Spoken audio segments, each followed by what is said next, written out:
And we are live. Welcome, mystery and thriller fans. I'm your on-air host, Sara DiVello. Happy New Year. It's good to be back with you. And I'm so excited to welcome tonight Oscar-winning screenwriter turned debut writer, Iris Yamashita, here to give us the inside scoop on her brand new book out tomorrow, City Under One Roof, blowing up with all the amazing reviews.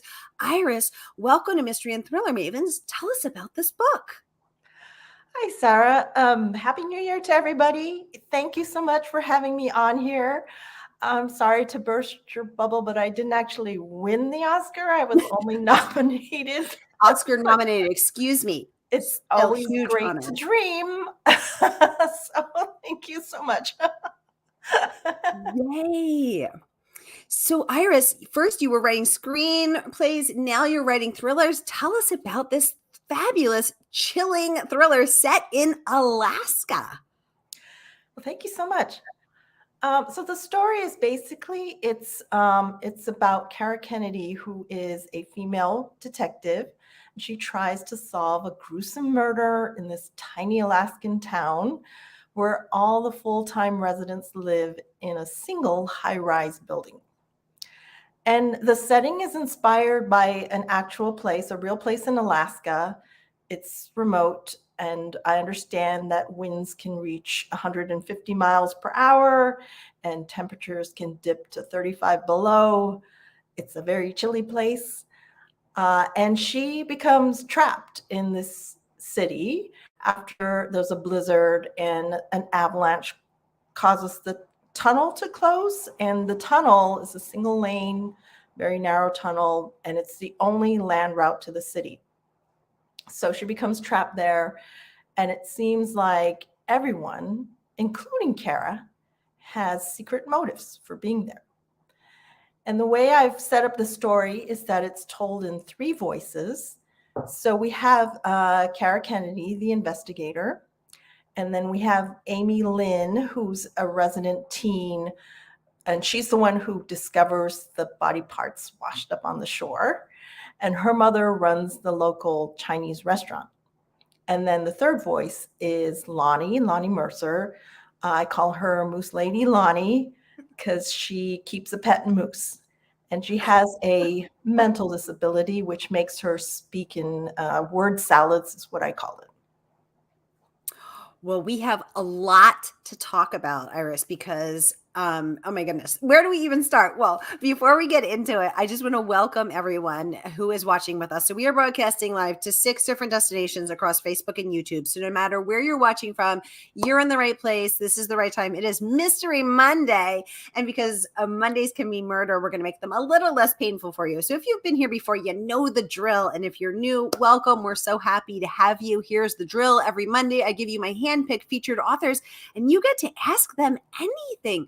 So ask this incredible Oscar award nominated screenwriter, this amazing woman who is now turned her talents to writing thrillers on the page. What's that transition been like? What's been different? What's been the same? What's been harder, easier? We got a lot to talk about. Alaska. Why Alaska? Talk about a locked room thriller. Nothing worse than a locked town thriller where the tunnel out has been closed. I'm feeling claustrophobic already. So let's go ahead and dive into the questions. Hi, Wendy. Thanks so much for joining us. She's saying, hi, Sara and Iris. She's saying, Diane is saying, good evening, Iris. Good evening, Sara. Hi, Diane, joining us live from YouTube. Welcome. We have someone else saying, being Oscar nominated is amazing. Congratulations, Iris. That is so huge. Iris, let's pause there. So had you always also wanted to write books, or was this, and were you like, well, I've conquered that world. Now let me see what I can do on the page. Tell us about that. No, I've always wanted to write a book. I hadn't always wanted to write a screenplay. My major actually has nothing to do with writing. It has to do, I was an engineering major.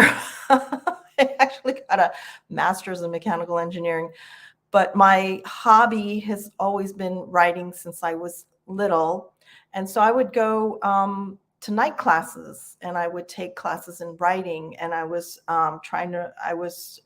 taking night classes in writing novels. And then I could never finish a novel. So everyone in Hollywood, everyone in Los Angeles is writing a screenplay. So I thought, maybe I'll give screenwriting a shot. So I switched classes and I started taking screenwriting classes. And then I thought, oh, wow, there's only like 100 pages with a lot of white space, and I can actually finish this.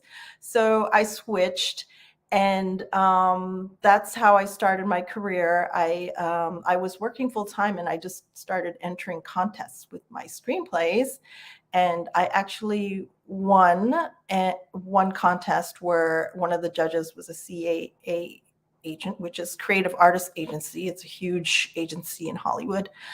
And that's how I got my first job, and how I got the job for the Oscar-nominated film called Letters from Iwo Jima.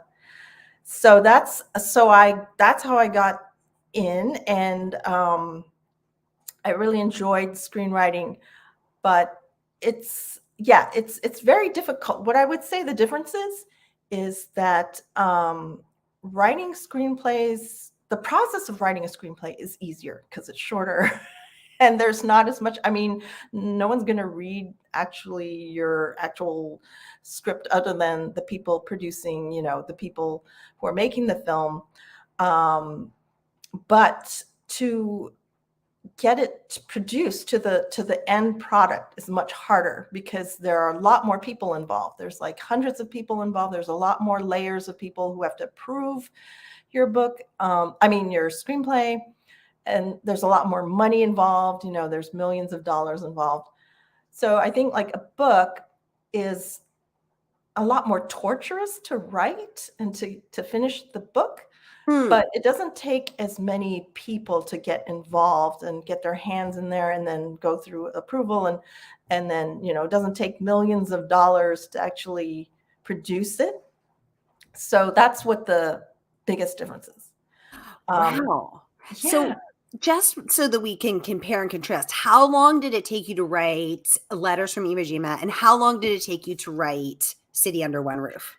Yeah. So writing Letters from Iwo Jima was like maybe 3 months. Wow. From the idea to the end, whereas the book took 4 years.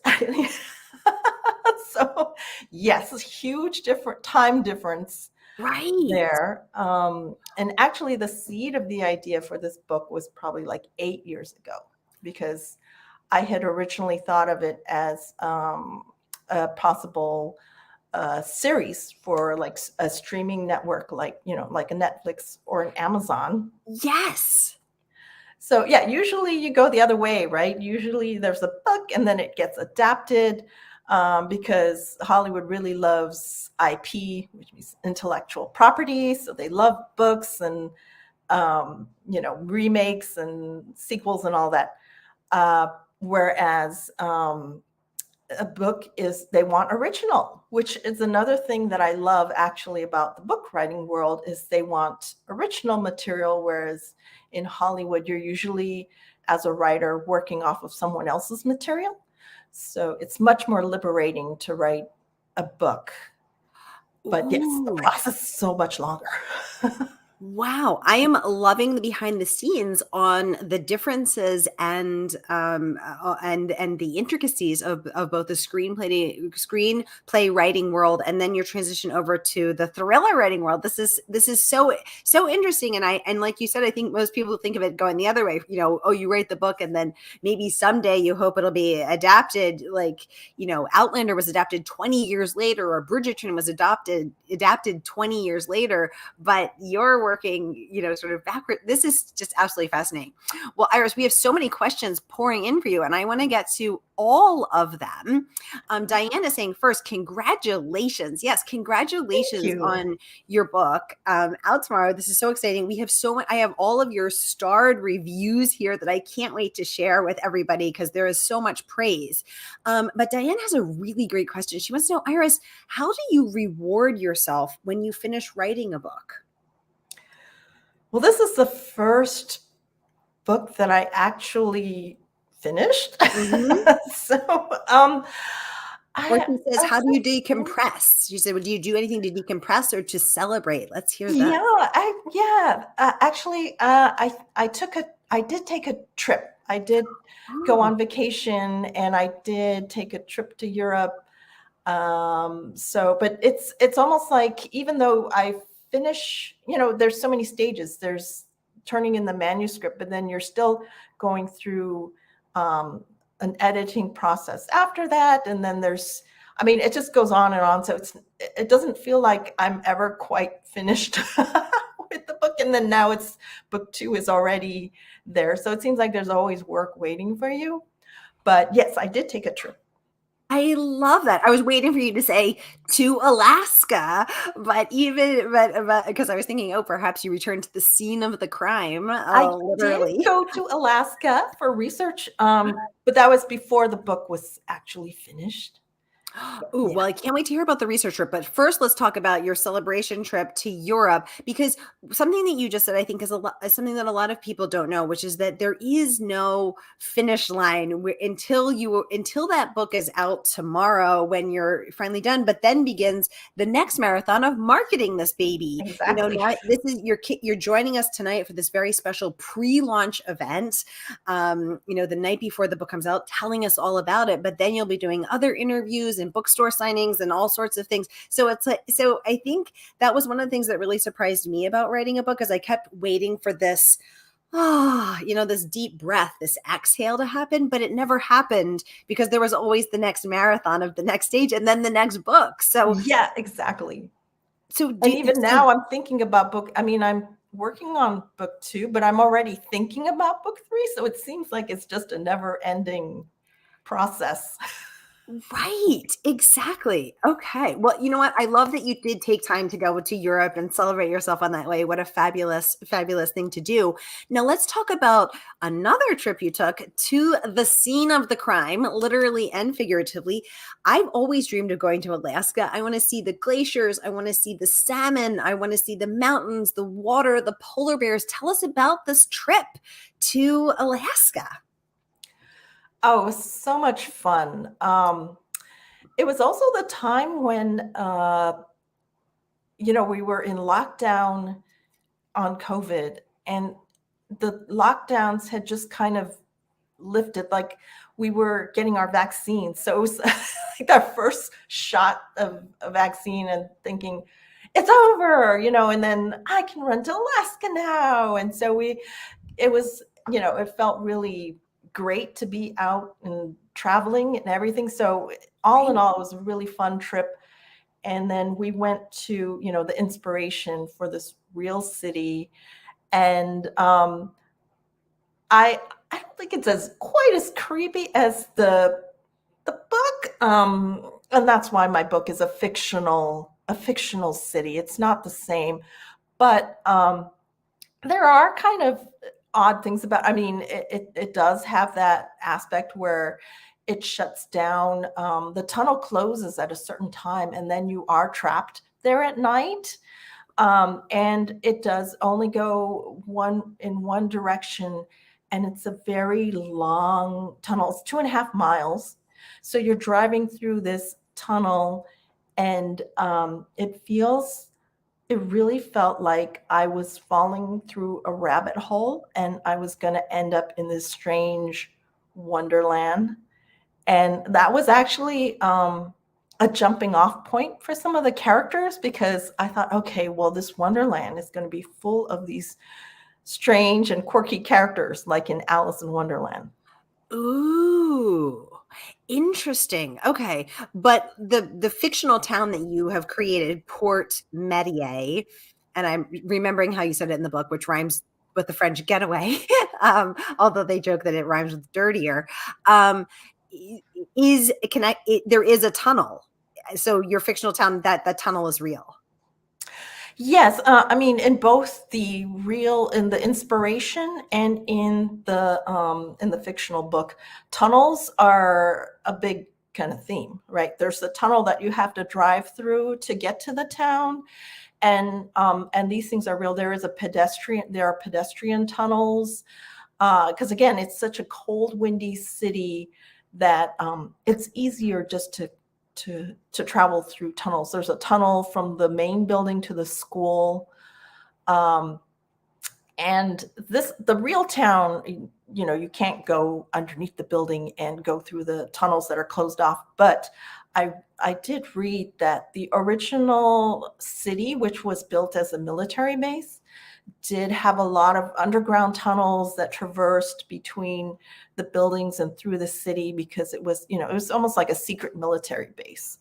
So, Wow. so that was very intriguing to me to know that there were all these tunnels, and then how that would add to this feeling of claustrophobia.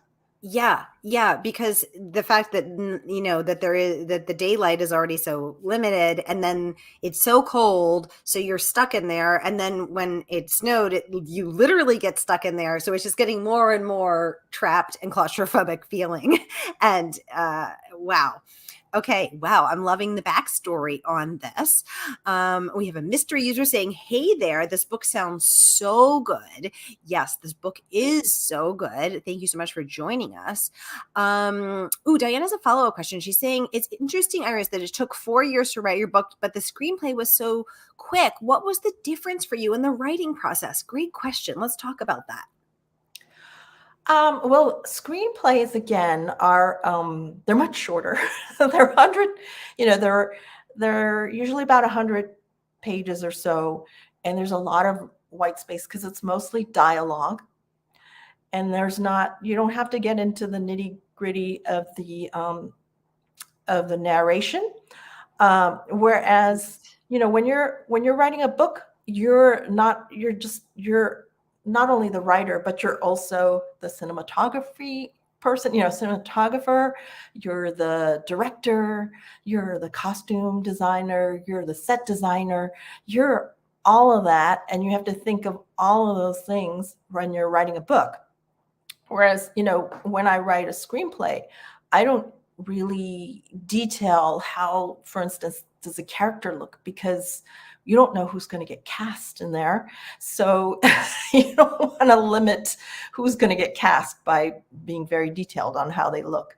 So that's the main difference. But also, again, there's a long period of time where, as we mentioned, you turn in your manuscript, and after that, it takes at least a year before the book is actually released. And in my case, it was almost 2 years before, after I turned in my first manuscript, that it's getting released. So there's a long process that's it feels like it's kind of out of your hands. There's that process, which movies are the same way. But in my case, Clint Eastwood was the director, and he is super, super fast. And it's unheard of, that the movie gets produced that quickly. He doesn't give notes. There's times where, in Hollywood, where you call it development hell, where you turn in your script and then there's rewrite after rewrite after rewrite, and they'll hire other writers and so on and so forth. Whereas with Clint Eastwood, it's sort of like, yes or no, let's do this or not.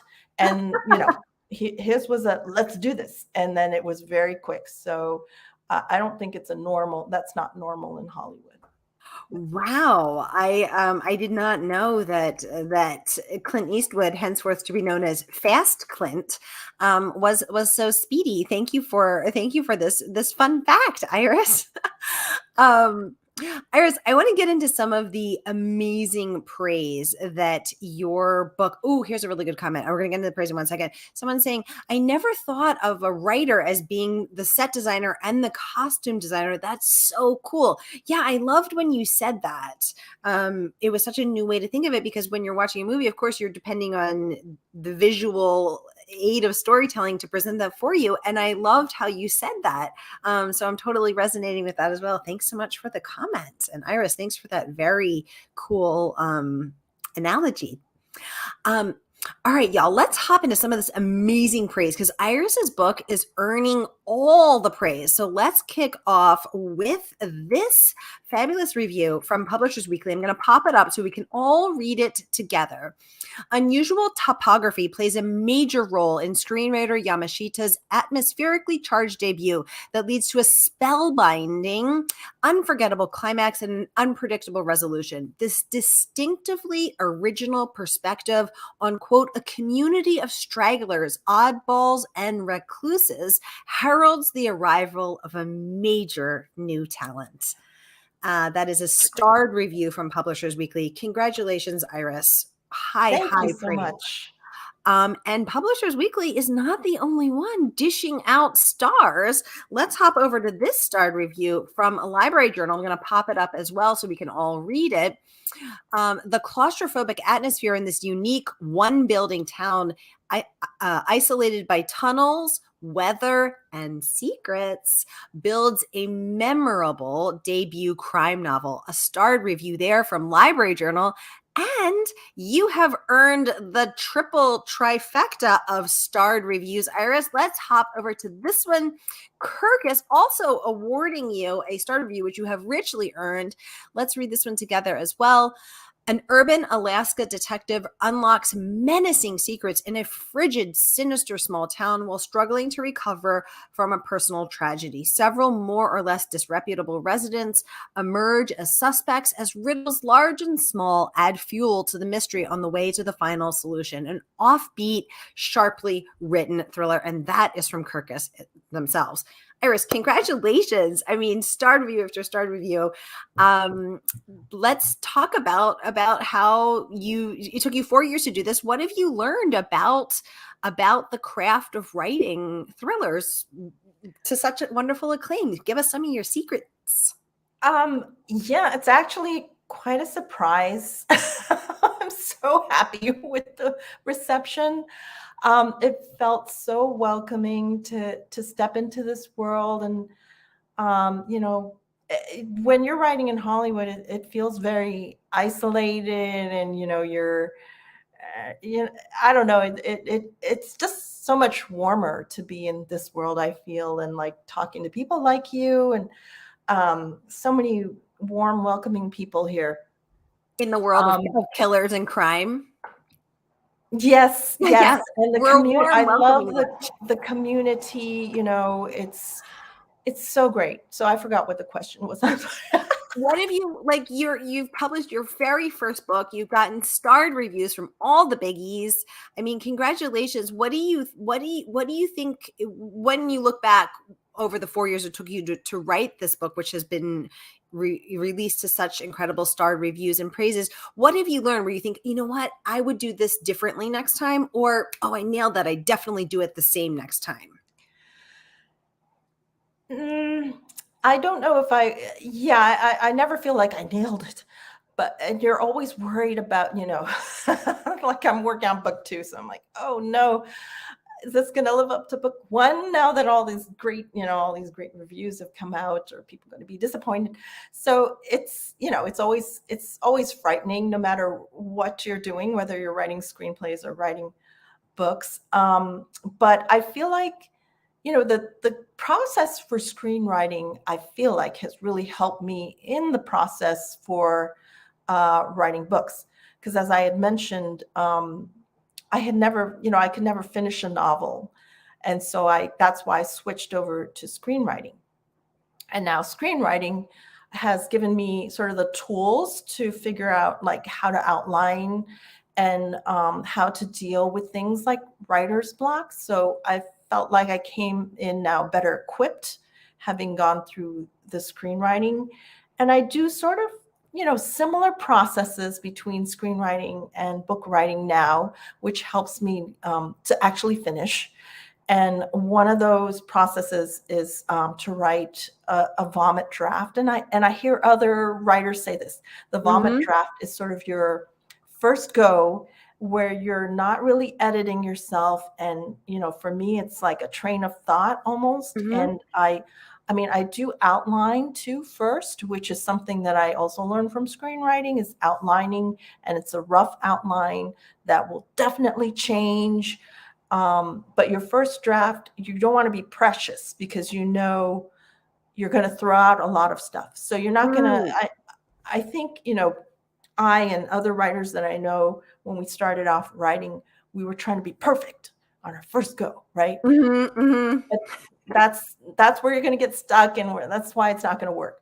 So you just go through, and I think mentally it really helps to just, if you don't know what's coming next, skip it and go to the next thing on your outline, Mm-hmm. and just keep going and just drive through all the way to the end, because that will psychologically make you feel better that you've actually, where it's headed, and you know how it's going to end, even if you don't have all the pieces there together yet. Oh, I love that. So if you don't know what's coming, just skip it, keep it moving. Yes, just keep it going. I think mentally, it's helpful, because it's sort of like when you get stuck somewhere and then you're like, I have to write something or else I won't be able to move on. Mm. Instead of doing that, skip the part that you're stuck on and just Mm. move on. But that's why it's important to have an outline or a roadmap, I so love that you that. can skip and you can, write what. Sometimes I'm just like, this is feeling really icky, like, this is Mm. terrible writing. I'm going to Yes. skip over to something that I want to write about that's going to be fun. And that's what I do. And a lot of times that also tells me something, like if I feel something is boring when I'm writing it, I think Mm. I should probably change that, because if it's boring to me, it's going to be boring to my readers. And if I'm having fun writing something, then I'm like, okay, this is working, because it'll probably be fun to read as well. I love that. Using that as an inner As a meter. compass.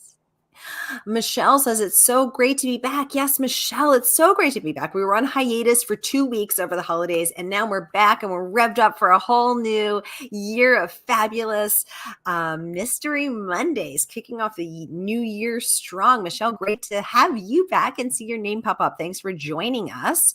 Sophie Ann joining us from YouTube. She would like to know, what do you think the meaning of writing is, Iris? What is its role in society? Can the written do something to change the world for you? What are your thoughts on what's it all really mean? A deep question there, Sophia. Change the world. I don't know if I can, I don't know if the writing can change the world, but it definitely, or at least mine, I don't think, but I feel like it's a way of connection. Mm. It's also a way to ask questions. Maybe we might not necessarily have the answers. Like, I remember when I was working with Paul Haggis, he said, the writer's goal is to ask questions, but it's not necessarily to answer them. Mm. But you want, you want people to think about things. You want, there's some way of shared, it's a form of shared expression. It's you can teach, you can learn through writing, but I don't want to say that my writing in particular is going to change the world or Well, solve any problem. one of the many things that I really appreciated while reading your book, Iris, was the chance to be in Amy's perspective. So Amy is the teenager who, she and her mom, she's the longest resident of this 210 person town, and she's been there the longest. She's been there for 14 years, which she feels people look at her with pity for, because nobody really stays there that long, and she's been there longer than any other kids. And her mom runs the Chinese restaurant, and so I loved being in Amy's perspective, because it gave me the chance to remember what it was like to be a teenager, which is a dusty memory for me. B, it was a chance to be in the perspective of the other. So she is not, she feels like she's sort of a stranger in a strange town. And what is it like to walk in another person's shoes and to have that experience of, feeling like the police look at her a certain way and I think you're shortchanging yourself a little bit, Iris. I think that the empathy that you're creating and the compassion that you're creating and the point of view that you're allowing that's what I love about reading books is the chance to walk in another's shoes, to walk a mile in someone else's shoes, to read in their perspective, to see the world in their perspective. And you gave us a lot of perspectives here. And I think there's huge value in that because that builds empathy and maybe the world could use a little more empathy now than always. Thank you. Yeah, I think it's true that as writers, we always try to be empaths. Like we try to put ourselves in the shoes of our characters. And I would say even in my movie, which was a war movie about, these Japanese Yeah. soldiers, and I'd obviously never been in a war. And these are some of the characters were the most militant, kind of cruel Japanese officers. And even then I was still trying like, well, what's his motivation? Why would he be like, what is he thinking? And I would try to put myself in their shoes and do a lot of research and figure out what's their motive, what made them become like this, and so you try to, even your antagonists, you want to kind of go in their shoes and figure out what were they thinking and why, and just trying to figure them out. It's not always easy. Definitely like Amy, the teenager. It's been a long time since I've been a teenager. And originally, like, I don't think she had that much of a voice. And I just thought like, and I knew it. So I just had to like, well, how do teenagers talk? And what they have sort of a rhythm where they're very, they talk really fast. And, so you just start to try to hone in on what's the difference with how characters speak. And I did have a instructor who told me that a good test for your characters is if you take a line of dialogue, from somewhere, and you pull it out, and then just from that dialogue who's talking. That's a good test that you've gotten, that you have well-developed characters. Oh, I love that. I love that. That's a good test. So is that what you did? You started pulling them out and listening? Well, I did, because I have 3 characters. I did kind of like a character run where I only took the pages of a certain character, and I was trying to make sure that the tone was consistent and that it was like identifiable. Ooh. I'm getting a notice that my Wi-Fi is getting wobbly, so I'm just plugging in my Ethernet cable here. I love that dialogue test that you put Amy and the other characters too. Let's get over to Diana's a comment. She says, Iris, as for book 2, living up to book 1, she suggests thinking of it as a separate entity, like each child sharing the same DNA, but are also different individuals. Oh, great point there, really Diana. cool. I love that perspective. Yeah, that's a great way to think of it. Y'all, the book is out tomorrow. So I want to remind you, this is a very special pre-launch event. Iris is coming on to give us the inside scoop. And the book is out tomorrow. So you can grab your copy tonight. You can pre-order it. And the good folks at Murder by the Book, our favorite woman-owned independent bookstore, will send it out to you tomorrow morning. So here is that link, no matter where you're watching from.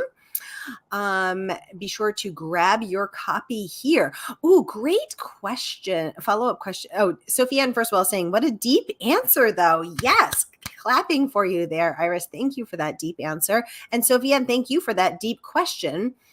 Diane is noting that earlier in the interview, you said that that the screenwriting had given you the tools to break through writer's block. She's wondering if you could define writer's block for you. Wondering also if you believe in writing by the muse. Well, when I have a writer's block, which is usually I have something I have to solve and I can't solve it, is usually the reason why I might get stuck on something. And I've heard a lot of different writers talk about how they deal with that. For me, it's I usually go on a walk. And I go with my husband and I just talk out what my problem is. And usually I get an answer from myself, even though he always credits that he's the one who gives me the answers. But really, it's just like talking it out. Talking it out helps, already helps you resolve the problem, I think. And also activity, I guess, like blood flowing through your through your body gives you a little more juice to your brain. I'm not sure. But and showers is another one. Really weird, but sometimes I think about something in a shower and it comes to you. Yeah.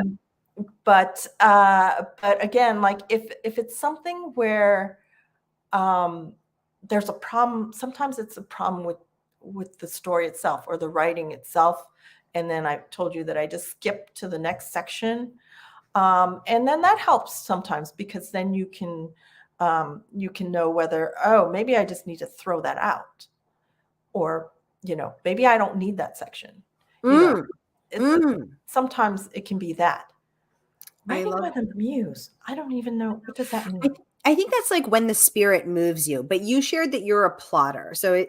I think writing by the muse would be just waiting for that divine, waiting for that divine inspiration to come, waiting for that. But you're more of a regimented. Well, I mean, not I regimented, feel like, yeah, I planned think plotter. I always start with an outline, but obviously when you're writing, your characters and your story do take on their own life. And then you do go off into tangents and you do end up with something very different from what you've outlined. So sometimes I know, like, the ending, like a general idea of the ending, but the details of it change a lot. So I think I think it's a combination. It's a combination of writing kind of more structured, but then letting whatever, right, the muse, the fancy, whatever, take off. It's always like that. So you are willing to surrender to the muse, to write by the muse, and allow that divine presence of creativity to guide you to where those characters, which are only existing through the entirety of your creation and definition of them, guide you where you feel as their creator they need to go, and are in fact guiding you. Oh yeah, definitely. Like when I started writing this book, I didn't actually know what everyone's secret was. So I didn't actually know what Amy's secret was until I started thinking about, I don't know if I had a different secret for her, but somehow what ended up in the book is different from what I started. Ooh, interesting. Very, very cool. Y'all, we are actually out of time, but I did want to share just a few more reviews. This one from Booklist, saying Yamashita knows how to keep her pages turning with plenty of close-up ready characters. Let's pop that up so we can raving that your plotting proves addictive and your final line promises more to come. And the trade reviews are not the only ones raving. Lisa Gardner, the #1 New York Times best-selling author, also had incredible words of praise. Let's praise words of prey. I was thinking birds of prey for a second. She says Northern exposure meets Dexter in this clever thriller in which an isolated community is rocked by a twisted murder, increasingly dark secrets, and the terrifying knowledge that the people they always thought they knew are now the ones they should fear the most. Lisa Gardner coming in with all the praise. And while I share these few last, Diane had one other fabulous question. She wants to know, Iris, what do you do for self-care? How do you keep that part of you nourished? I love that question. I do try to walk a lot. Mhm. Um, I also have 2 cats, which keep me mentally Oh. sane, I think, in a way, you always have your cuddly cats nearby. Yay. And my husband. Obviously having my husband to talk to on our walks and, you know, forcing me to walk too. I love it. Yeah, I think we're also trying to eat healthier now. Oh, okay, okay, a New Year's resolution over there? Yeah, yeah. Okay, okay. Well, CJ Box also coming in with the praise. Let's pop up his review. Number one New York Times bestselling author of Shadows Reel. And he says Iris Yamashita blasts into the world of crime fiction by doing something spectacular, introducing us to a totally unique location and subculture. This is a compulsive page turner that's both atmospheric and claustrophobic at the same time. Well, what a perfect note to end on. Iris, thank you so much for coming in to give us the inside scoop on this very special pre-launch event. Everyone, thank you for joining us live on YouTube and Facebook, wherever you're watching from. Thank you for all your fabulous questions, your presence, your listening, your questions, your thoughtful answers, Iris. This has been such a wonderful interview. And Anne Cleve also had praise to share, which I popped in the comments for everyone to see as well. Iris, congratulations. Happy pub day tomorrow. And please do come back and talk to us when Kara Book 2 comes out. Thank you so much, Sarah. It's been a pleasure. It went by so quickly. I enjoyed it. And anytime I'd be happy to come back. And thank you so much. Thanks to everyone also who have been with your questions, your thoughtful questions, and for showing up. Thanks so much. Yay. I'll be back at the top of the hour with New York Times bestselling author Maureen Johnson. Everybody go get a snack, get a drink, and I'll see you then. Have a great night, Iris.